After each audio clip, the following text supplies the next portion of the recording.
Hello, welcome back to the channel. Today we're going to work on the 4L65E transmission and open up a can of worms and start the rebuild on it.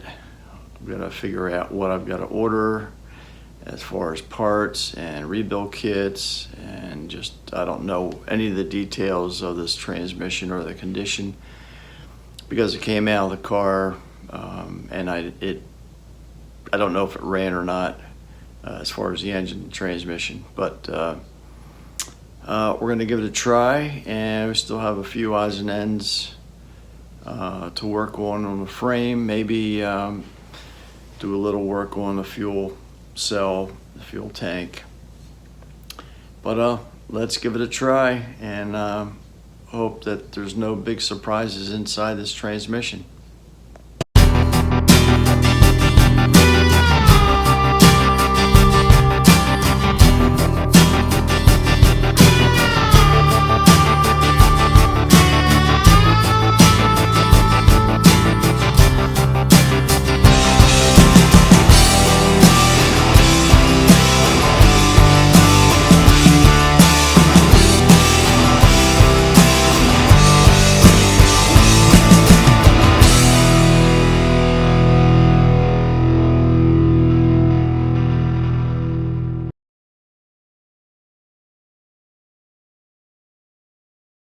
But I'm struggling getting a snap ring off of the tail shaft.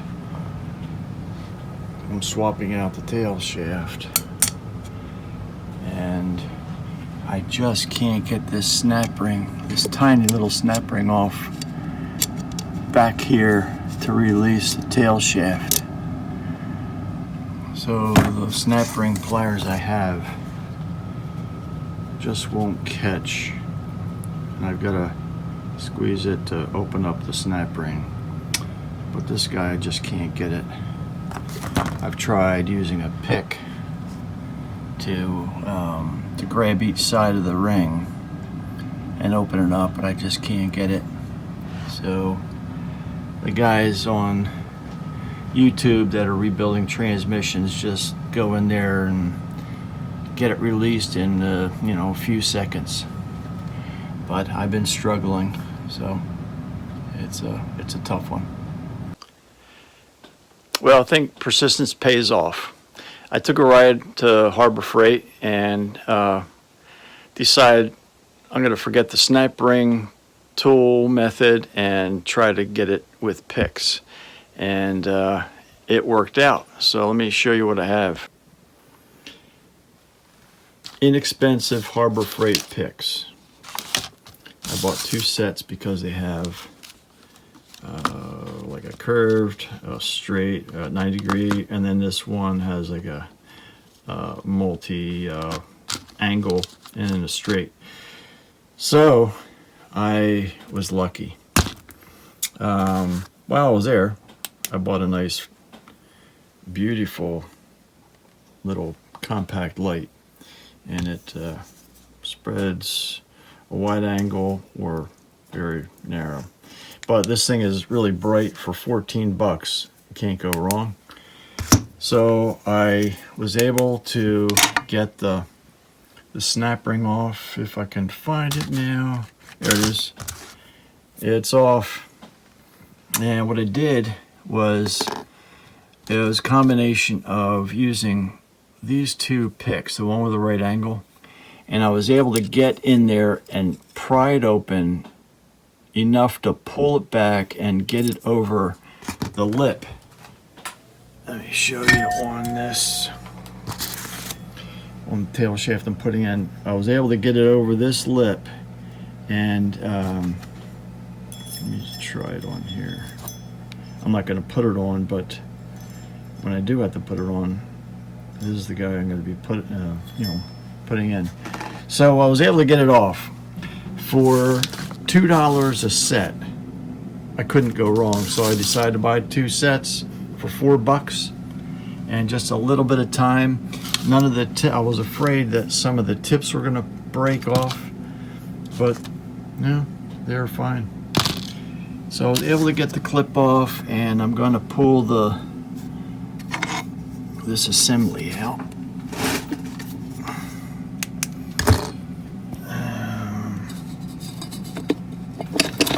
The drum. And there we go. With this drum out.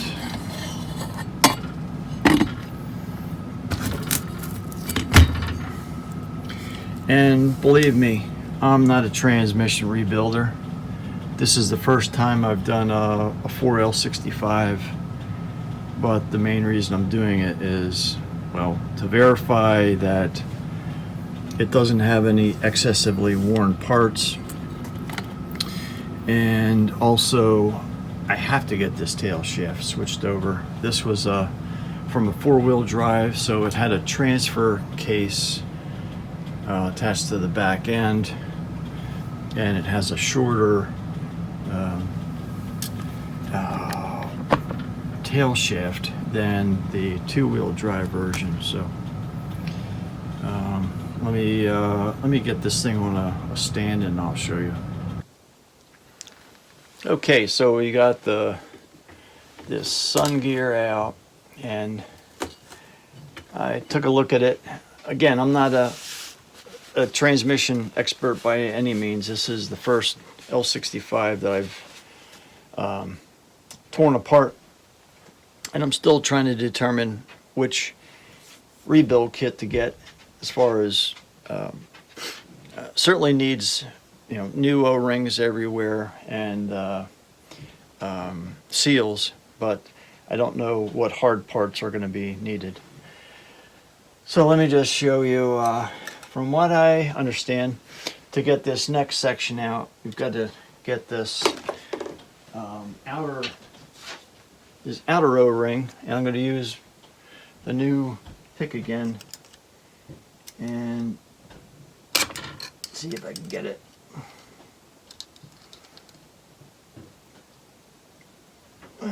Maybe not. This side seems looser. Maybe a screwdriver may be the trick. Maybe it's all I need.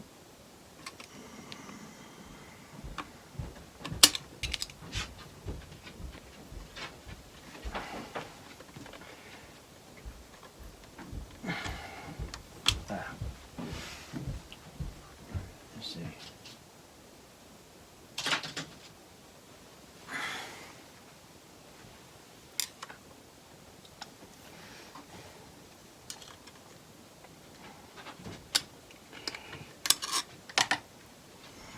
Come on.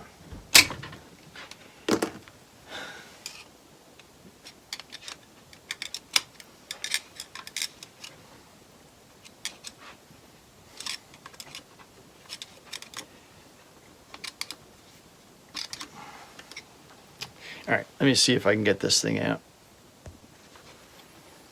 All right, finally got it out using a screwdriver to pop the snap ring out and then to grab it with a new tool. So these things are coming in handy multiple ways.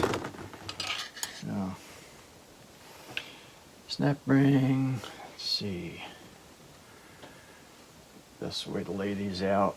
I try to keep things in order because I don't know, and I have to refer to videos of when I reassemble this thing to make sure I get the parts in correct orientation as well as, you know, in the right order.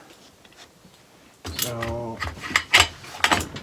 this snap ring was after that. Let's see what else has to come out.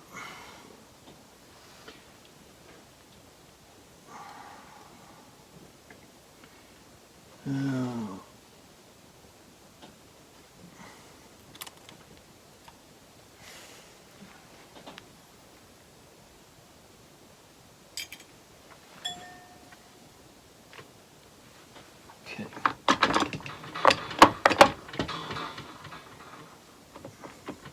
I think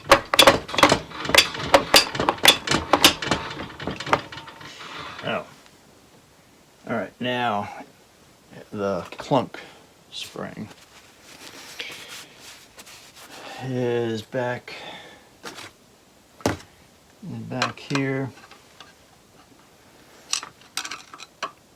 And I forget the technique to release that. Where is it? Right here.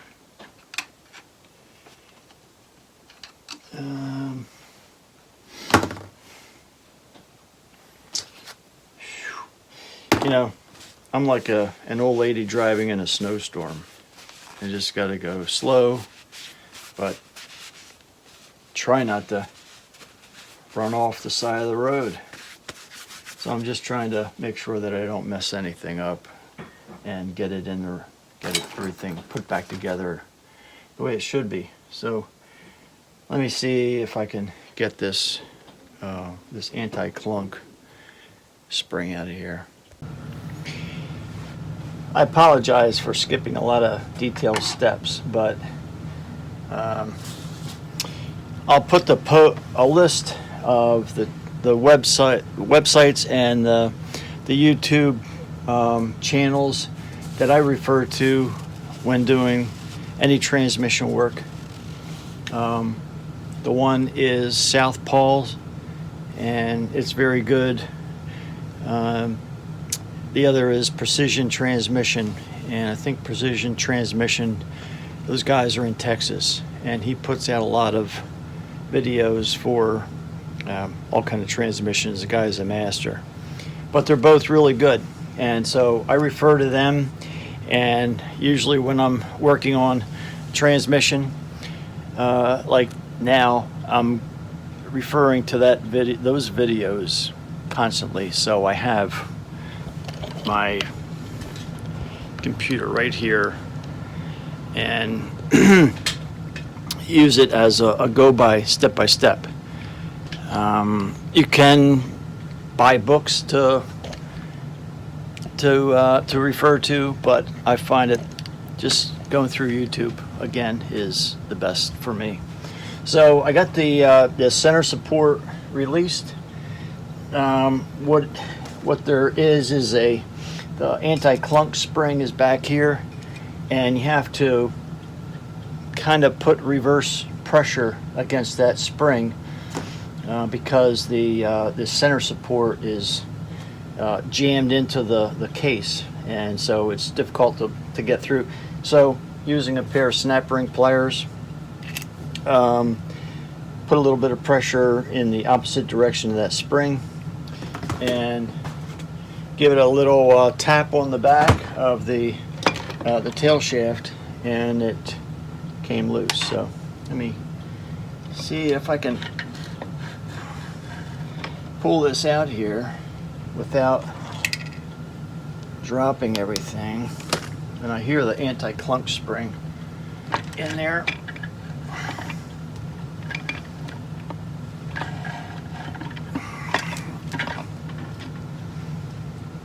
Let me get this thing back up.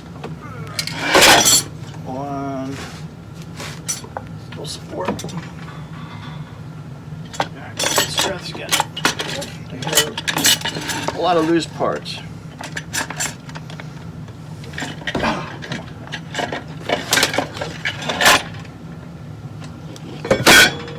There we go. All right. So tail shaft, and I believe this is the reverse clutches in the back. I may be wrong. But so the main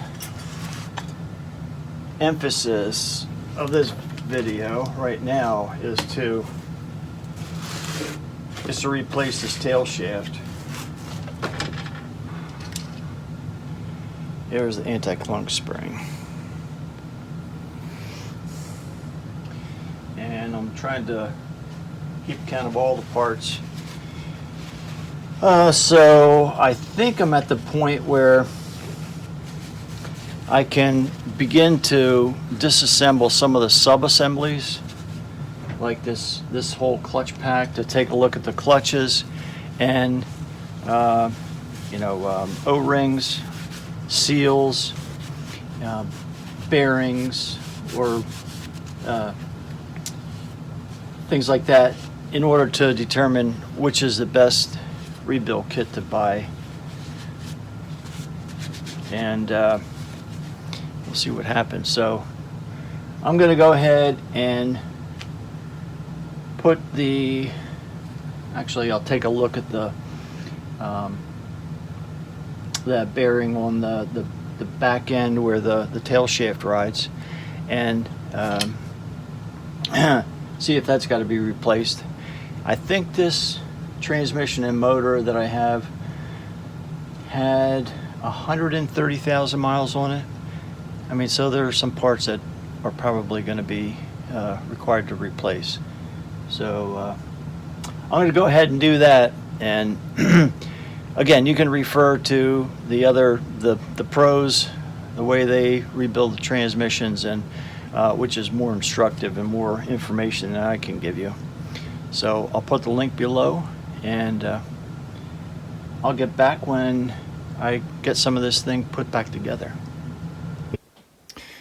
Before I go much further and start breaking down these assemblies, I just wanted to show you this. On the output shaft of the four-wheel drive, again, it's shorter than the two-wheel drive, but the problem I'm having is this last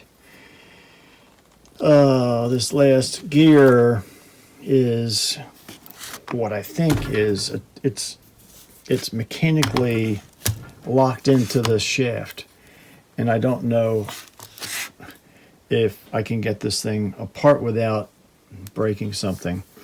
When I watched some of the guys on YouTube, these parts, they were going from a two-wheel drive conversion and swapping in a four-wheel drive output shaft. I'm going the opposite way. So I don't know if, well, what happened there was the two just came apart. This outer gear just slid off of the output shaft. But in the four-wheel drive case, I don't know if this thing is attached somehow. It's not obvious from this angle. And here, I don't know if these small holes have like a pin that are driven down into the output shaft to lock it on. And I can get it partially off just by banging it, but it's just not coming. So if you guys know anything about removing this gear from the output shaft, please let me know. And if I can't figure it out, I'm going to research it more. But if I can't find anything, I might just stop by one of the local transmission shops and ask those guys. And otherwise, I'm kind of stuck because I need this outer gear. I don't want to buy another one, and I don't want to ruin this one. So I'll see what happens with asking one of the shops. If they charge me something for the information, fine. It's still worthwhile for me to rebuild this transmission and do the swap. So yep, I'll see what happens. Okay, the rest of the story. I got the four-wheel drive rear shaft removed, and it was just a matter of pressing it out. There's no pins here, but they may have been used to push in this gear shell against the shaft. You can kind of see a little bit of a lip that it created. So I got that out. Not a problem. The next problem is than getting this this two-wheel drive rear shaft into this outer gear. And the only way I can do that is this speedo gear.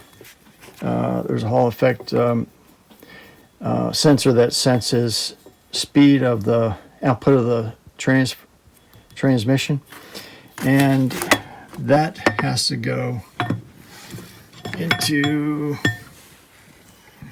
that's going to be inserted like that, because that shaft kind of roughly ends up about there.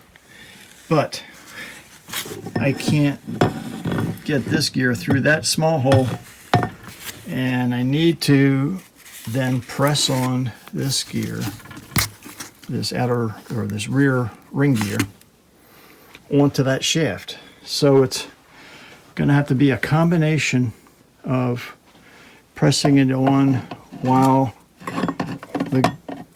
the ring gear is within the shell or within the case, and it's kind of awkward to get it done on the press that I have. So I'm going to have to rig up something to drop this this level down, set the case of the transmission onto that, and kind of build some kind of shim blocks that are within the case, and marry up the two pieces while this is standing on top of the press, and then just press down onto the top or the end of the shaft. But that's just awkward. So that's my next challenge. And I did figure out what I'm going to do as far as a rebuild kit. I looked at some of the other clutches and they look pretty decent, but I think I'm just going to get a kit with an overhaul kit, which typically has the O-rings and gaskets and those soft parts. And then I think part of that, I'll just get one that has clutches and a new deep oil filter, transmission fluid filter. I'm going to chance it with these solenoids. I'm going to keep what I have. And what else? So yeah, I think, the other thing is this outer, I think it's the accumulator. I'm going to buy a Corvette or a high performance version. The one I have is, I know there's O-rings that are replaced on the three different diameter discs, but I think I'm going to buy for less than $40, another shell or cap, and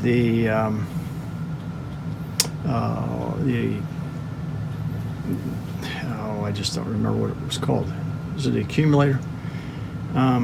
So that's the direction I'm going to go for now. But the tricky part is getting this shaft onto this rear ring gear. An option is to buy another ring gear and hope that I don't have to press it on, but we'll see. So, carry on. Well, after consulting with my buddy Southpaw on the Southpaw channel, he suggested that this is pressed on because there's some dimples that were put in at the factory. These 5 or 6 dimples, and I experimentally pressed the new two-wheel drive shaft onto this and a couple times on and off, and it loosened it up at these dimple points.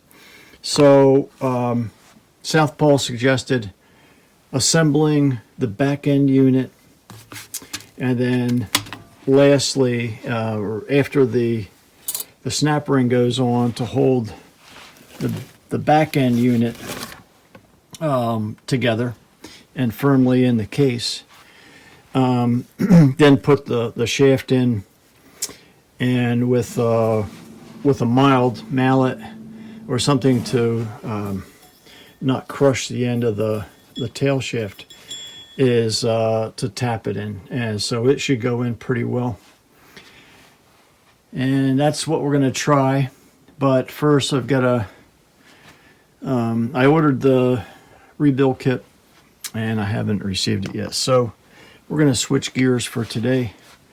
We're going to go up to the garage again and work on the fuel cell. So I've got everything, all the pieces of the transmission up here, or the rest of them, and I got them covered up to keep the dust and grit off of them. But what we're going to do is work here. I've got to mount the fuel cell, and I'm relocating it from having the stock gas tank. I pulled that out, so we've got more room in the back, and I don't particularly like the smell of fuel or any possibility of the fuel tank leaking in the cab. So we're going to put it back here, and it'll also put a little bit of weight on the rear wheels. Not that we need tremendous amount of traction, or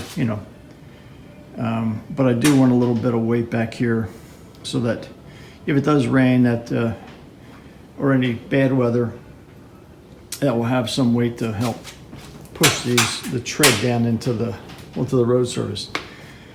Anywho, what I did was I removed the old cross member, this piece, which was a channel, and that was right at the point where the leaf springs, that pocket mounts. So that went directly across. Cut that off, all nice. And so I went to the metal supplier that I use, and I was looking for C-channel of the same dimension, but they didn't have any. And the stuff they had was, I don't know what it was, the grade, but it was quite thick, and I didn't want that. But what I ended up buying was this rectangular tubing. It's a little bit thicker wall than I really need, but we're gonna go with that.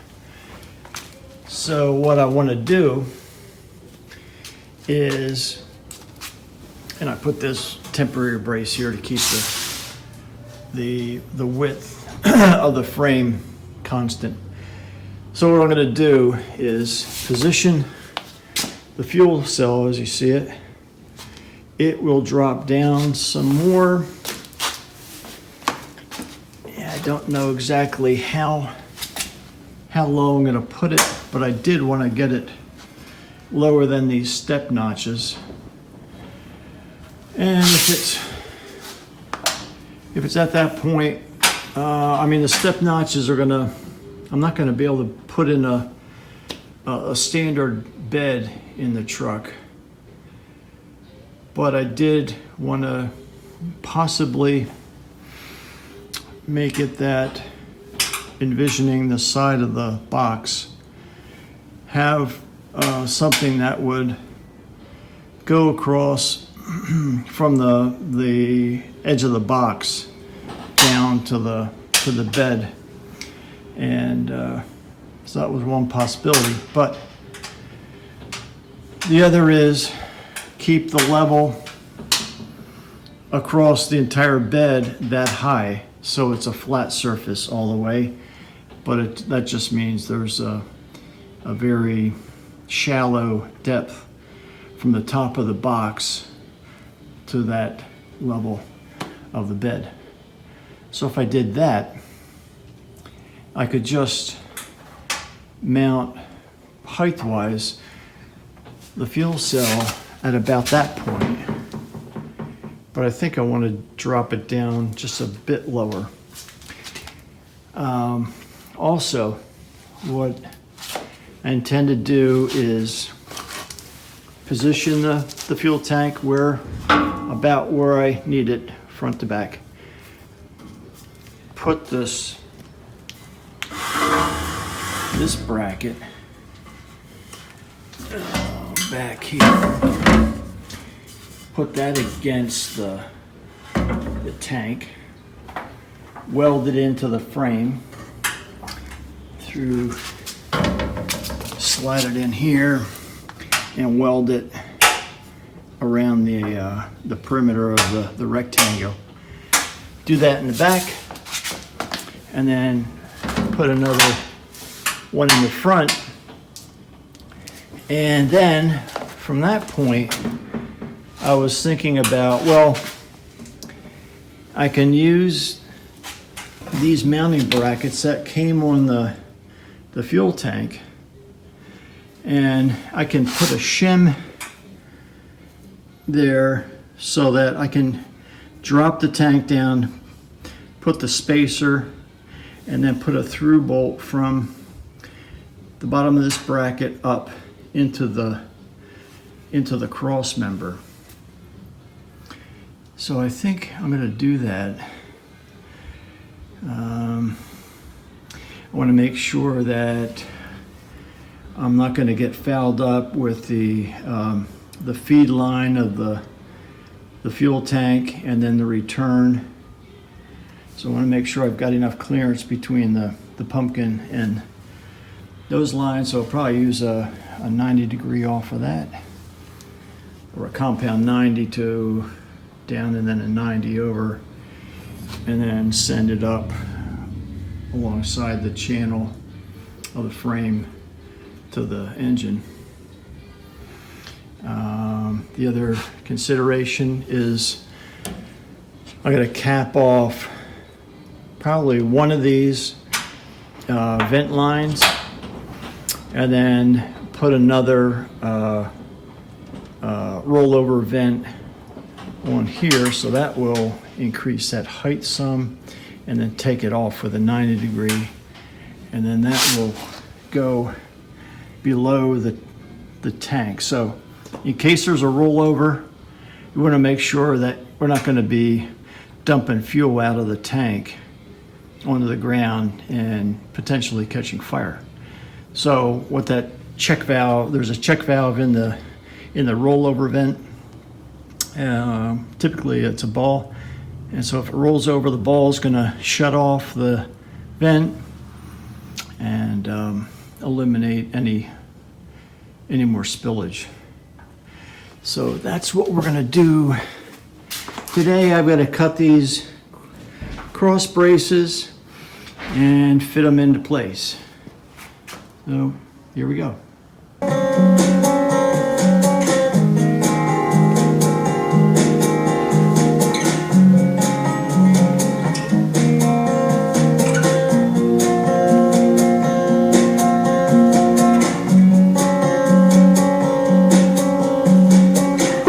I almost caught well, actually I did. I caught my pants on fire. And it's all right. Gives me a little bit more breathing room there. All right, so I've got this piece cut, and the issue could be that, let me flip this around here.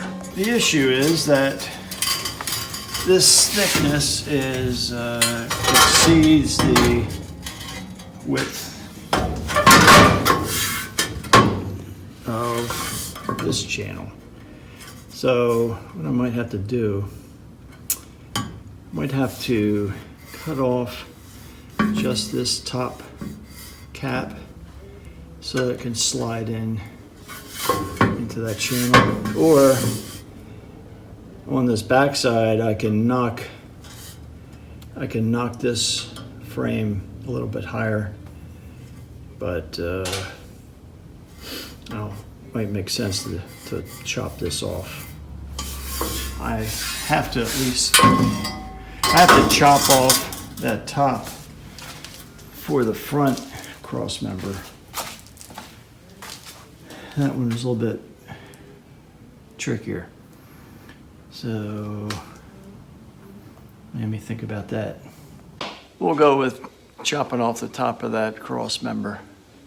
So I measured in about, I'm going to do this one first. I measured in about 2 1/4 inches, and that should fit underneath the top of the frame rail.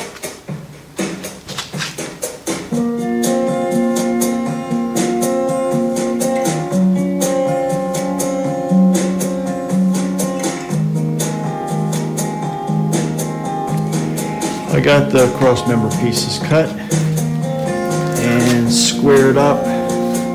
There are 20 inches between the inner sides, so the fuel tank will fit there.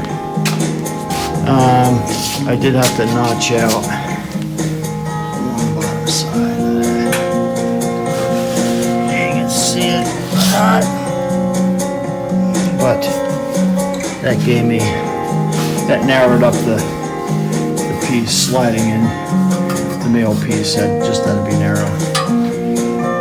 So this is just rough fitting, and I think the fuel cell, fuel tank outlets are going to have enough clearance to be lifted up and put it kind of at the height that I want. I'm not sure yet. So let me see. Get this set up first.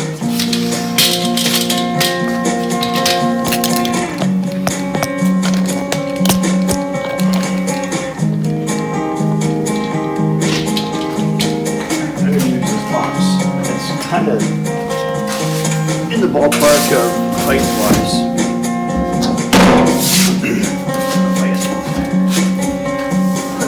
Up and slide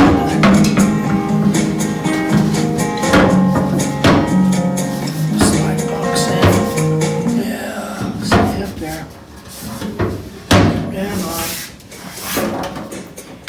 Alright, we do a little bit at a time. Alright, now.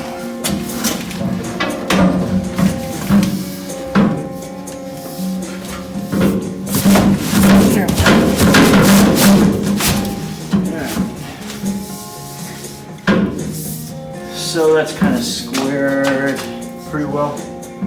I measured, so 20 inches, and I measured diagonal, and that turned out to be about 36 inches. So they're equal distance. So it's square on the frame. Now what I want to do, let's pinch this. Yeah, I'll worry about that later. I'm not ready to get it in there permanently. So let me move you back over here. Let me show you a little closer. All right, so clearance-wise, I think we're going to be fine. I don't want the tank to be lower than the pumpkin, so probably have to raise it up a little bit, and it is just slightly higher, but I think I'm going to go up a little bit higher since we got to deal with these step notches anyway. And height-wise off the ground, if I can get this tape measure out.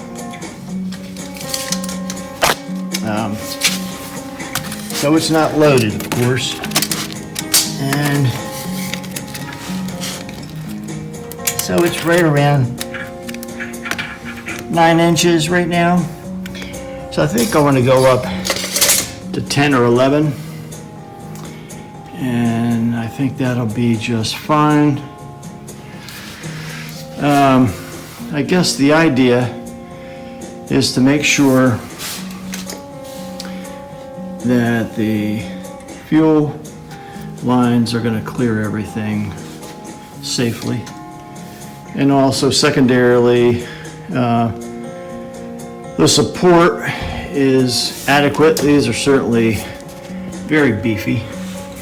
And what I'm going to do here at each bracket on the fuel tank, I'm going to probably take these cross members off again and drill a hole, mount a bolt, and then allow that bolt, then have a spacer here, and then bring the bottom of the top of the fuel tank mount up to that and bolt it on. So that's the general idea. As far as support goes, I might add another strap from this back mount to the front mount, a metal strap just for support, and the on both sides. So I think that's gonna work. And so that's what we're gonna go with. But in the meantime, the delivery guy just came with the rebuild kit for the transmission. So I'm gonna get back to that. Maybe in the meantime, I may weld these or drill these holes for each of the 4 corner mounting brackets on the fuel tank.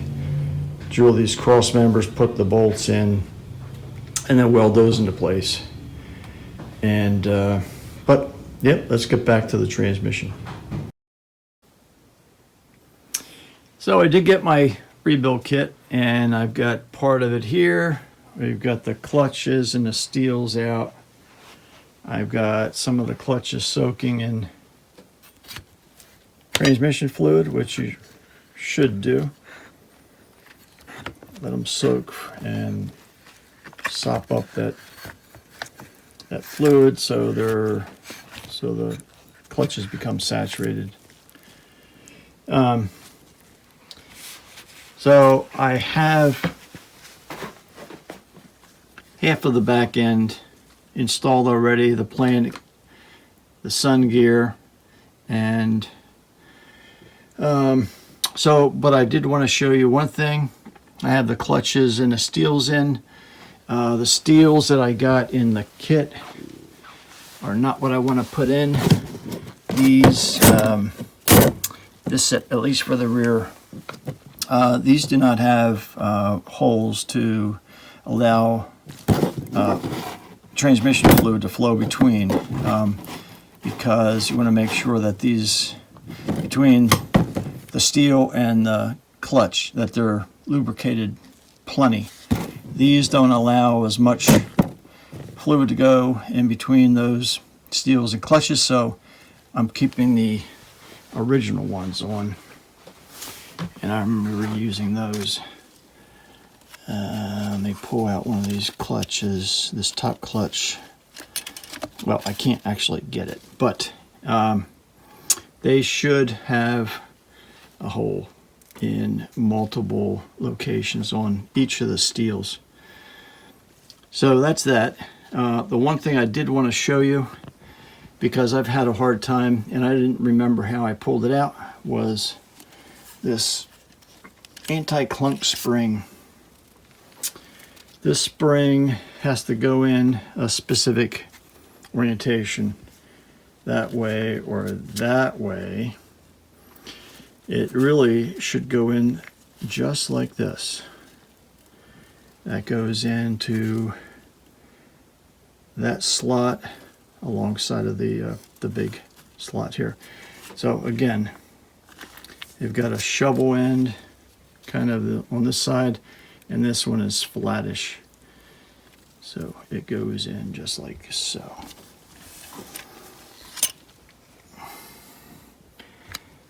And the one side should rest against the case. All right, so the next thing to go in is this end plate. I don't recall exactly what it's called, but this has a one-way action. And let me get this thing on a stand. So this has a one-way action. It only allows this inner gear to turn one way. So I'm going to put a little bit of transmission fluid on it before I put it in there, just to make sure it is lubricated and easy to turn. All right, so I know I can't get my camera angled up there right, but I'm going to set this in place, and then I'll show you what it looks like. Okay, finally got it. What a job. All right, so there's a lot to be said about this anti-clunk spring in order to get this this last piece in before the snap ring. And I'm not quite sure I've got everything down far enough so that the snap ring can go in. But anyway, as far as this anti-clunk spring, I had to put a little bit of transmission assembly lube on the outside so that this side of the spring kind of sticks to the case. And so it took a while to get it down there. And then once it was out of the way, because it was jamming up underneath this plate, but once it was on the outside and in that gap, I could get it, and then I had to put a little bit of force to pop this other side of the spring down. I'm not certain that it's all the way in. I think I might have to get a hammer and tap the end of this plate to see if, I don't think, and everything is free, but I don't think that snap ring's going to go in yet. So that's more of a challenge. Okay, looks like there's enough gap there that the snap ring will snap in place. So it's a big snap ring, and the anti-clunk spring is here. You want to not overlap that, but you want to get it close. So I'm going to try it right here.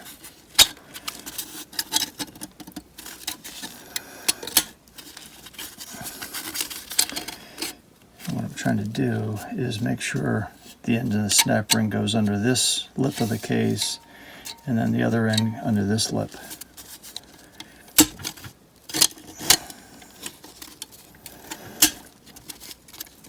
It's not easy to do one-handed.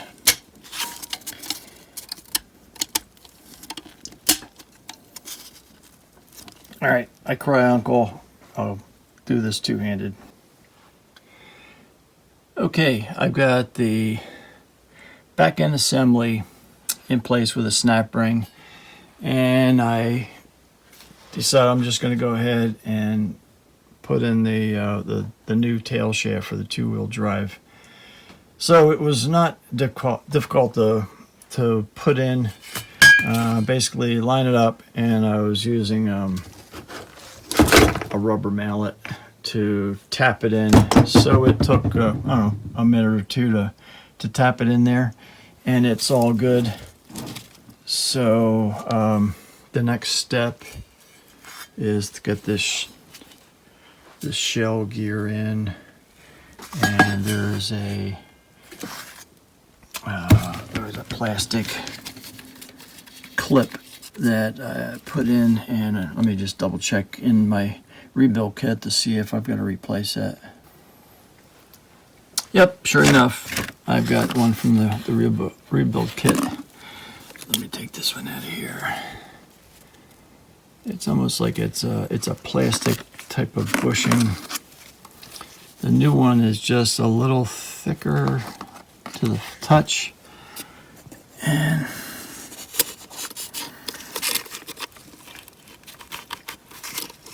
now let me get a little bit of lube on there, so it's a little stickier and stays on.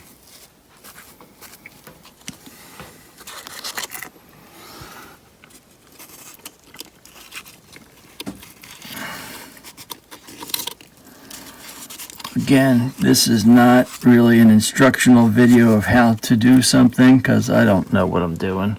I'm just following the plan of disassembling, reassembling with the new parts that are available. All right, so let's try this shell.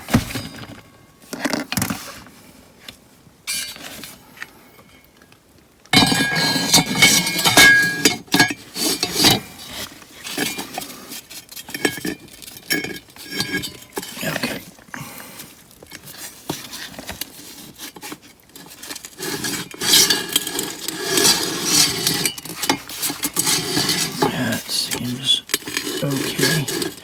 Ideally, it's best to have the transmission vertical, but I don't have a stand, and I could stand up the transmission without the tail shaft in it, but I'm gonna try to continue reassembling with it laying on its side. So the next part that goes in here is this planetary and sun gear, and I've got to replace a bushing there and replace a bushing here. The planetary is a five gear planet, and try to wiggle them. They're pretty good. There's no slop, so we're fine there. There is a bearing down in here, but that feels pretty good. Doesn't catch, it's smooth. So I'm going to go ahead and change these bushings.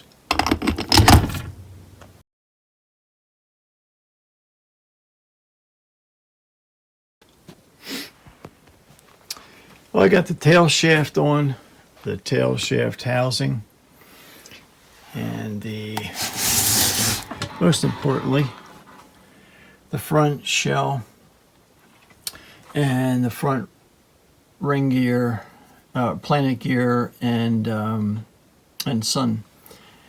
So everything is good. I've got the snap ring that I had difficulty taking off. I got that on.